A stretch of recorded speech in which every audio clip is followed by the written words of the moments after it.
obviously, no long-term concerns. Correct. Yep, sick.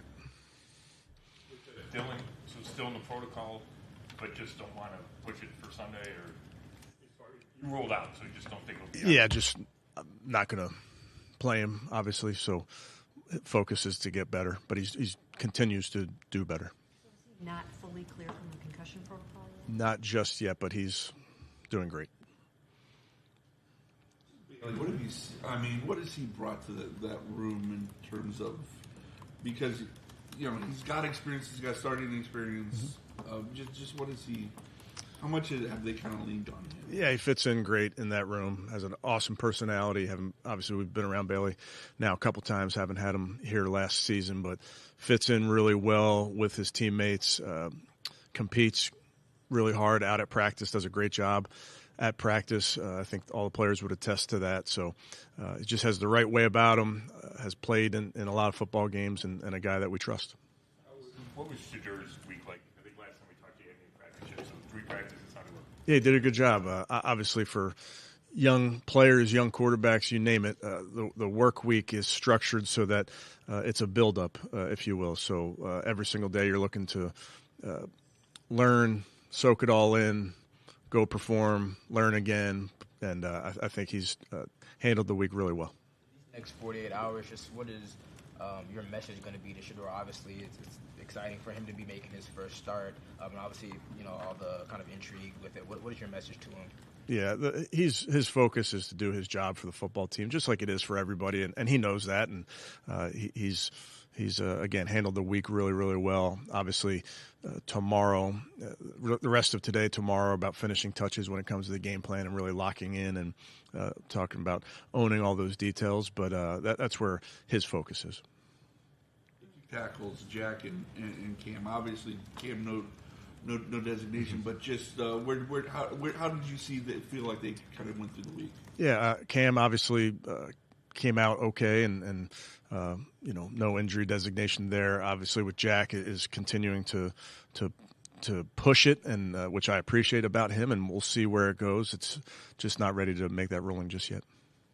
You can't control it, but just the tackle situation in general this year, the constant injuries you've had at that position. How challenging has it been week in and week out, trying to prepare, and then also at the same time you go into games and you're losing players in the game too?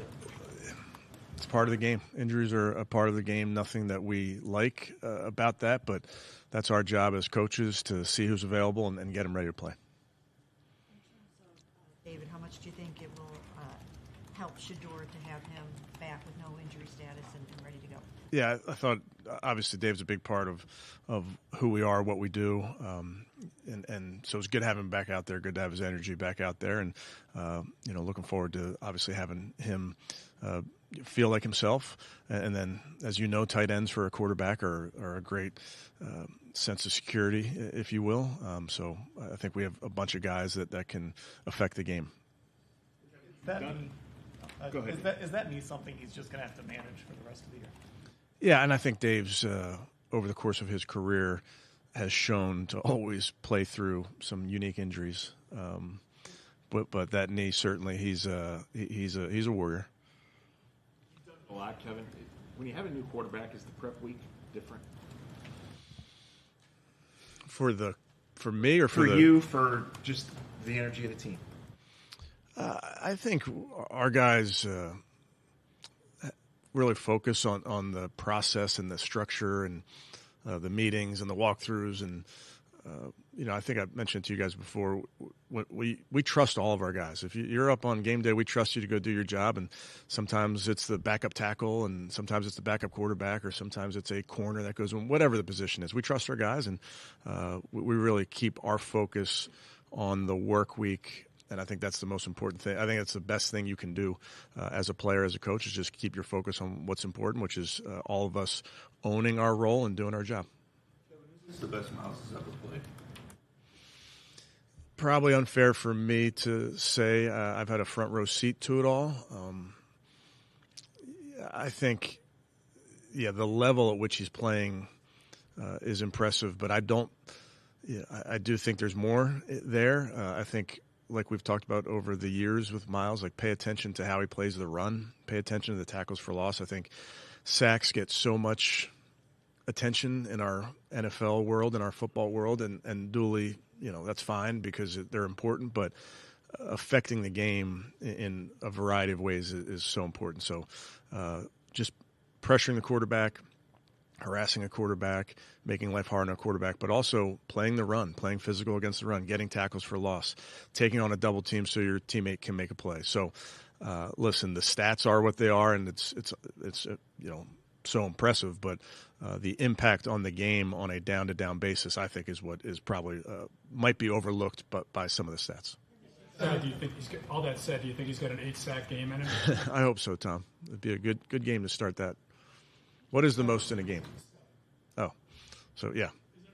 But you can even consider that. I mean, that potentially the guy could do it. Yeah, I don't think we go into games or Miles goes into games trying to hit a number.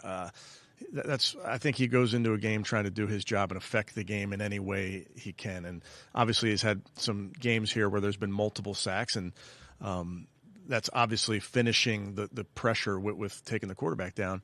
But we look at it at that play-to-play basis, what he's doing to affect every single down. And again, the ability to play the run should not be overlooked. So you mentioned that Shador is really focused on the game plan and what he has to do. Have you guys addressed the notion that there could be kind of a circus atmosphere with him starting his first game and all the things that come along with that?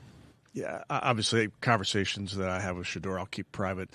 But Shador is just like all of our guys in that he has a job to do. He wants to be there for his teammates and do his job. Everything else doesn't really factor into how we go about our business.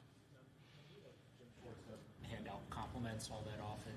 Yesterday, though, he had mentioned that Carson, as a rookie, has picked up some things in the game that it took Ray Lewis 3 seasons into his career to get.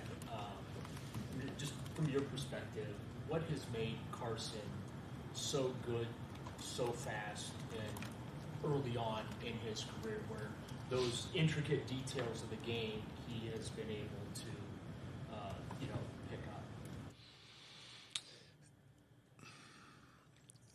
It's interesting because from day one, he's been making plays on the practice field, and that's sometimes it's not that hard. You just kind of watch what's happening on the field, and when a linebacker in off-season program is showing up, that typically means this guy's a pretty good player because it's hard. There's no tackling, there's no run plays and that type of thing. But immediately, it was clear that he had a great handle on the X's and O's of football, the cerebral nature of football. And obviously when you're playing that middle linebacker position, you are in the middle of the nerve center and you're running the show, quote unquote. So to be able to get that right off the bat, I think is a testament to the young man. I think it's a testament to Coach Tarver, who I think does an amazing job with our young guys and our veterans. And then the physical aspect of this, of just running, hitting, tackling, intercepting the ball, those are all things that we saw from the jump with him, and certainly carried over into this season. I think you take it for granted, but when you see Miles, he passed Reggie White a couple weeks ago, passed LT last week, he's tied with Richard Dent for something. Like, do you ever take a step back and think how special it is for you to get to coach a guy that's in that upper echelon? Yeah. Well, there's time to reflect, so now's not necessarily the time to reflect on that. Now, do I marvel at his skill? Yes, and I marvel at it in practice. There's been many a practice that he's ruined, and that's when he's practicing versus the Browns. That's when he's practicing against another team like we do in training camp. We get to see it day in and day out, even in those settings, but yeah, probably not fair to reflect too much right now, other than to say, he's a great player for us. He's a leader for us that we follow, and we're counting on him. It's on offense. I think the Raiders are second in yards per carry, and of course the field gets condensed, as it goes down. So what's the key there to getting into the end zone and the red zone? You saying key for our offense? Yeah, it's a good defense. It's a very good run defense. It's the scheme. It's a combination of scheme and players. I think they do a really nice job with the things that they're doing from a front standpoint, and then just the players that they have. The linebackers can run. There's physical defensive linemen. Obviously, Max Crosby can show up anywhere and has the ability to beat any block, whether the blocker has leverage on him or not. So we have to identify their fronts and do a great job in that type of way because they play so many different looks for you. But at the end of the day, it is a physical defensive line, physical group of linebackers that we have to match that physicality. Okay, thanks, guys.